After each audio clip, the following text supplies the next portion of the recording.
Anda kembali bersama kami di Indonesia Business Forum dan saat ini juga sudah hadir bersama dengan kita Dede Prayudi, Jubir Kantor Komunikasi Kepresidenan. Selamat malam Bang Uki. Selamat malam Mbak Terima kasih sudah hadir Bang Uki. Selamat malam teman-teman. Oke, nanti kita akan dalami ke Bang Uki, tapi saya mau ke Prof. Telisa dulu. Prof. Telisa, kalau seperti tadi yang kita sampaikan bahwa di retail UMKM ternyata memang terjadi penurunan. Sebenarnya apa yang bisa Anda cermati dari hal ini? Ya, jadi tadi kalau melanjutkan apa yang disampaikan Pak Roy tentang illusion of growth ya, saya selalu menyampaikan bahwa data makro dengan mikro sometimes harus kita cek ya. Jadi di data makro itu memang karena banyak ditopang oleh yang atas, jadi memang kita masih bagus gitu. Nah tapi yang bawahnya ini sebagai fundamental yang menengah dan UMKM tadi itu juga mungkin mulai tergerus. Nah tapi kan tertutup oleh yang kelas atas ini yang misalkan dari komoditi windfall, kan masih banyak ya korporasi-korporasi kita yang kinerja keuangannya juga booming karena ada komoditi boom. Nah masih tertolong oleh itu. Nah masalahnya adalah trickle down effect-nya. Jadi kalau dulu trickle down effect-nya mungkin lebih bagus gitu ya. Nah sekarang pertanyaannya bagaimana trickle down effect-nya dari yang besar-besar itu supaya dirasakan juga oleh yang kecil. Nah itu tadi karena era digitalisasi mungkin ya, di mana banyak sekali sekarang kan usaha-usaha cenderungnya ke capital intensif. Nah kalau capital intensif kan misalkan kurang menyerap lapangan kerja sehingga trickle down effect yang dirasakan oleh masyarakat itu tidak sebesar dulu. Trickle down effect itu apa? Bisa dijelaskan? Trickle down effect itu efek tetesan dari yang atas ke yang bawah gitu. Jadi kan dari kelas atas ke kelas menengah, dari kelas menengah ke kelas bawah. Nah jadi bagaimana kelas atas itu menciptakan permintaan, bermitra dengan kelas menengah, begitu juga nanti kelas menengah menciptakan permintaan untuk yang bawah. Jadi kan ada tetesannya ya, karena biasanya kan growth itu ditopang oleh perusahaan-perusahaan besar di tahap awal ya. Karena kan misalkan mereka dari korporasi ya, investasi kan di perusahaan-perusahaan besar. Nah itu kemudian baru menyerap lapangan kerja, nanti di situ mereka punya vendor-vendor. Nah dari vendor-vendor itu kan tercipta demand-demand juga seperti itu. Nah menciptakan lapangan kerja. Nah, trickle down efeknya sekarang mungkin itu yang harus kita perbaiki sih supaya antara makro dengan mikro tuh jadi lebih sejalan tadi supaya tidak terjadi illusion of growth kalau menurut saya gitu. Jadi kita harus memperhatikan juga distribusi dari kue pembangunannya juga. Kan ini sebetulnya kita pembangunan sih dilihat dari makro kan kita masih tumbuh 5% misalkan, selalu terjaga di angka 5% itu. Nah, tetapi apakah semua lapisan masyarakat merasakan yang 5% itu? Tadi disampaikan kalau dari indeks UMKM misalkan ya ada dari salah satu di perbankan Research Institute itu yang mengeluarkan indeks UMKM. Nah, indeks UMKM itu menunjukkan penurunan yang terus menerus. Nah padahal UMKM kan adalah backbone ekonomi kita. Terus tadi kelas menengah kita tahu jumlah kelas menengah kan turun dari sekian juta menjadi sekian juta, mereka jatuh ke kelas rentan. Nah itu juga kelas menengah padahal yang paling banyak berkonsumsi misalkan. Nah kalau kelas atas kan tadi mungkin konsumsinya banyak di luar negeri, spendingnya tidak langsung dirasakan gitu di dalam negeri. Nah itu kan jadinya efek ke dalam negerinya itu tadi yang saya sebut sebagai trickle down efeknya itu tidak terlalu dirasakan. Makanya itu yang kenapa sih kok kayaknya ekonomi kita baik-baik aja, tapi kok di level mikro banyak yang susah gitu loh. Jadi kok kayak nggak koneksi antara data-data makro dengan data-data mikro. Nah itu kalau saya melihat bahwa ada trickle down effect itu, sehingga kalau makro itu kan, kalau makro kan nggak ketahuan yang tumbuh itu siapa. 5%, ya 5% itu siapa, yang mana kelompoknya harus kita pecah-pecah lagi, kelas menengah seperti apa, kelas bawah seperti apa, masing-masing tuh ada narasi ataupun story dan perkembangannya sendiri seperti itu. Jadi itu yang harus kita harus dicermati ya. Betul-betul ya, dan bagaimana nanti arah kebijakannya supaya kue pembangunan ini lebih dirasakan. Dan tadi program-program yang dijanjikan untuk rakyat itu betul-betul memang dirasakan juga oleh rakyat. Jadi bukan cuma program tapi tadi uangnya ada gitu. Karena memang sekarang banyak sekali fenomena kekeringan likuiditas di kalangan mikro itu. Banyak sekali yang bilang duit itu sekarang susah gitu intinya. Nah itu juga yang padahal kalau kita lihat data di makro misalkan nih pertumbuhan uang beredar, oh kita masih bagus, kita masih terjaga. Jadi kan kita bingung, ini kok kayak disconnect. Bagusnya di mana gitu, jadi gitu. ada pertanyaan. Kecil, jadi masing-masing ternyata kita susah kok, uang ini susah gitu. Tapi ketika di makro uang masih banyak kok, masih tumbuh dari uang beredar M1, M2 walaupun ada memang sudah ada tren penurunan dalam 10 tahun terakhir tapi masih tumbuh lah di atas 5% pertumbuhan uang beredar. Tapi kok likuiditas di masyarakat merasa uang itu semakin sulit untuk didapat terutama di kelas bawah dan menengah seperti itu. Ini yang kemudian membuat daya beli menurun begitu? Iya, karena kan daya beli itu tergantung dari peredaran uang tadi. Tadi sudah disampaikan oleh Bang Dery, Pak Roy ya bahwa peredaran uang tuh memang sudah dirasakan kurang. Ada transaksi kris di daerah beberapa disampaikan ya orang-orang daerah dari bank-bank daerah tuh menyampaikan transaksi kris itu misalkan mengalami penurunan. Nah itu kan dari belanja berarti menggambarkan belanja masyarakat kan seperti itu. Nah itu juga yang harus kita cek. Jadi antara makro mikronya itu bagaimana supaya tidak disconnect gitu. Oke, siap-siap. Tapi saya mau ke Bang Uki. Dari pemerintah sendiri seperti apa? Apakah sudah mengetahui, sudah memprediksi terjadi penurunan di mudik kali ini atau seperti apa? Iya, pertama-tama ini harus diklarifikasi ya, bahwa Menteri Perhubungan pernah mengatakan, ya, dan itu di hasil survei yang diumumkan, ada penurunan arus mudik untuk moda transportasi pesawat antar pulau dan juga kapal laut. Kalau kapal laut sudah pasti antar pulau, ya.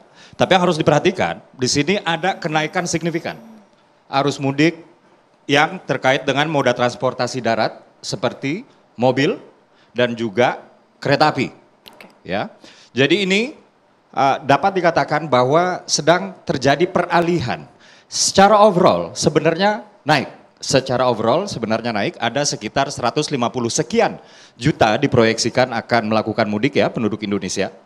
Dan ini dapat kita lihat sebagai berikut ya.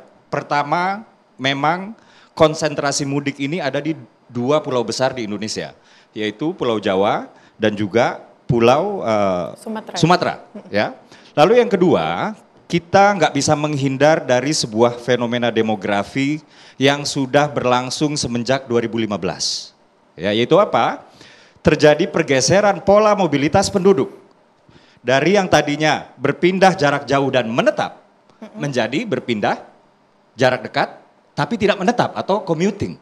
Gitu. Dan ini erat kaitannya dengan fenomena aglomerasi atau ada kota induk, lalu desa-desa di samping kota induk tersebut menjelma menjadi kota, seperti Depok misalnya.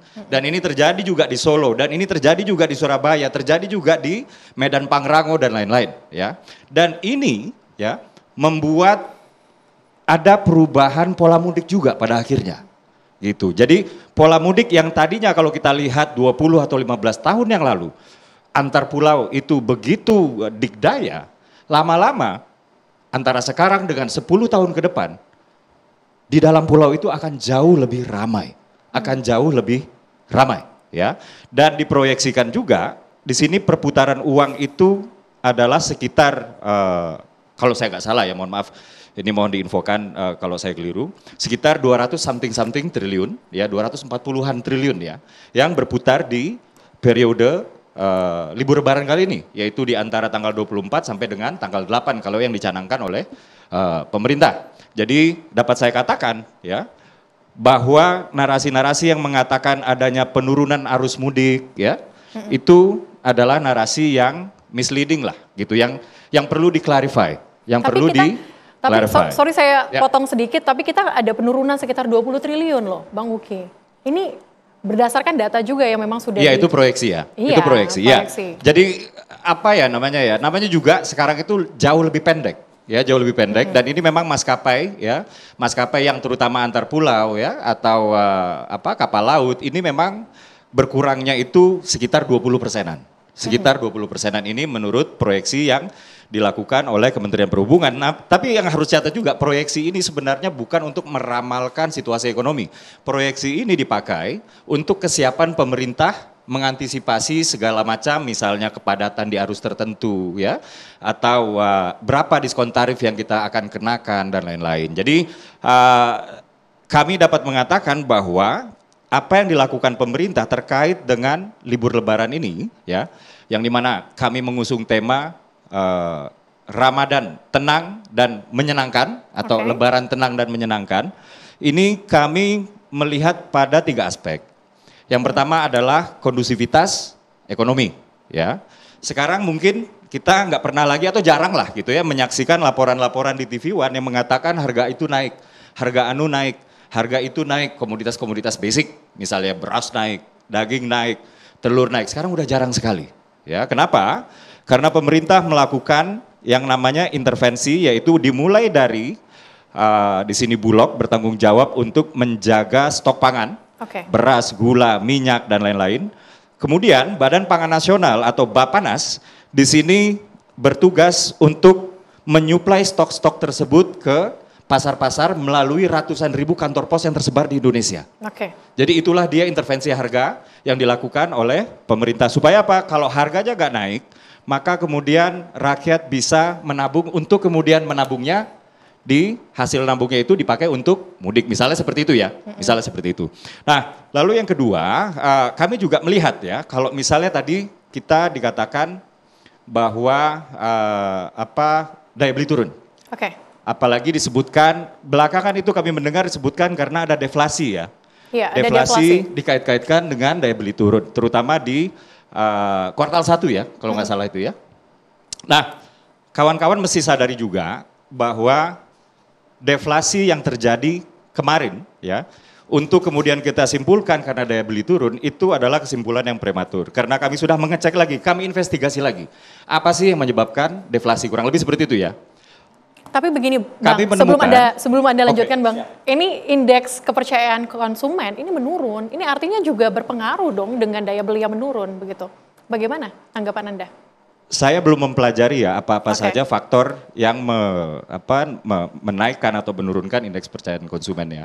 Tapi yang jelas deflasi yang kemarin itu bisa terjadi dikarenakan adanya intervensi pemerintah di diskon 50% tarif listrik.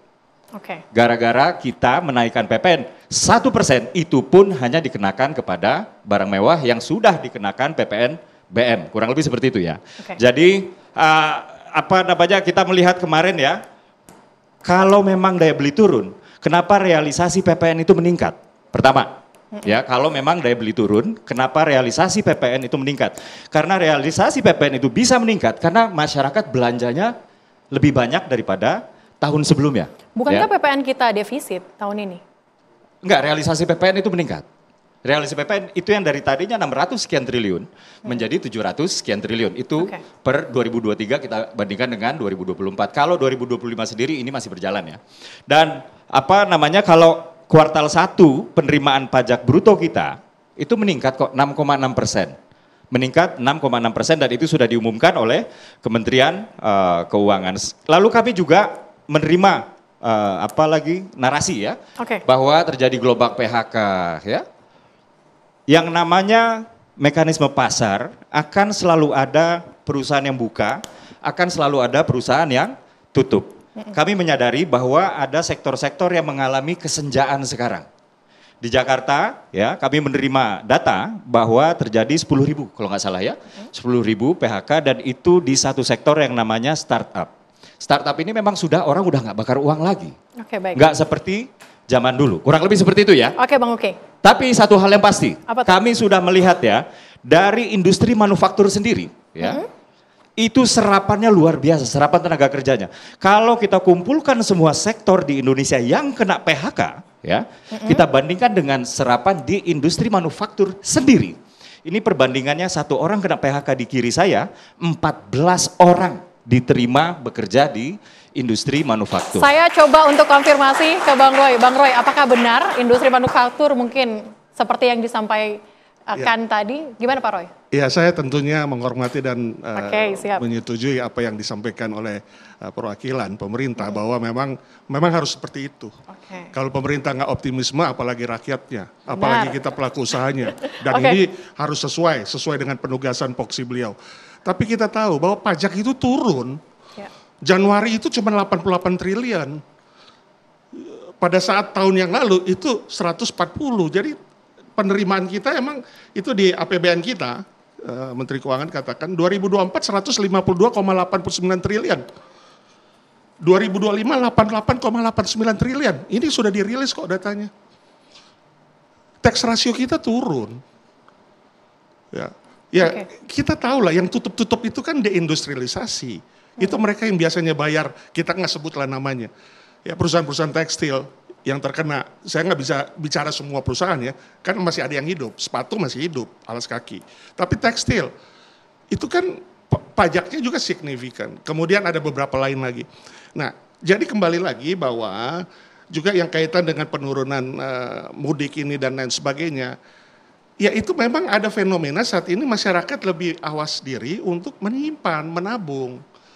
Kalau tahun lalu itu basket size di retail itu cukup signifikan karena biasanya fenomena THR itu dibelanjakan habis karena itu dianggap uang dari langit uang kaget ya. Dan memang fenomena itu adalah kelaziman sebagai masyarakat Indonesia. Tapi tahun ini kalau ditanya banyak yang menyimpan, menabung. Mereka was-was dengan situasi atau kondisi yang saat ini unstable economic gitu ya? Iya, sekarang ya 2 hari ini saja kita punya rupiah 15.500 di atas 15.500. Sudah 16.000. Iya, sudah 16.000 betul. Artinya itu kan sudah 5 tahun lalu itu berulang lagi karena pelemahan rupiahnya. Nah, kalau pelemahan rupiah apa yang menyebabkan akan nanti dikonsumsi? Ya pasti barang-barang yang harus diimpor ya sebagai pendukung daripada produksi itu kan naik, kan kita harus belinya dolar. Ya. Nah itu satu kenyataan dan sudah dibaca oleh masyarakat. Kami juga membaca, oleh karenanya ada baiknya dan usulan kami selalu dalam berbagai kesempatan. Di satu sisi kita mengapresiasi apapun pencapaian yang sudah dilakukan dan apa yang sudah di-announce. Tapi di satu sisi yang lain, kenyataan yang terjadi itu juga harus diangkat. Untuk dicarikan solusinya, bukan untuk menjatuhkan. Oke, siap. Oke, baik. Sama-sama dengan pelaku usaha kita duduk bareng, kita brainstorm apa yang harus dilakukan. Ya, jangan sampai yang tadi illusion of growth itu. Ya, atau mistrust yang market di mana market nggak bisa dikontrol. Terjadinya hal kemarin siapa yang bisa kontrol? Itu kenyataan. Kenyataan yang harus disadari begitu ya. Tetapi nanti kita juga akan dalami sebenarnya stimulus apa yang sudah dipersiapkan oleh pemerintah untuk menangani terkait dengan hal ini. Usai jeda, tetaplah bersama kami.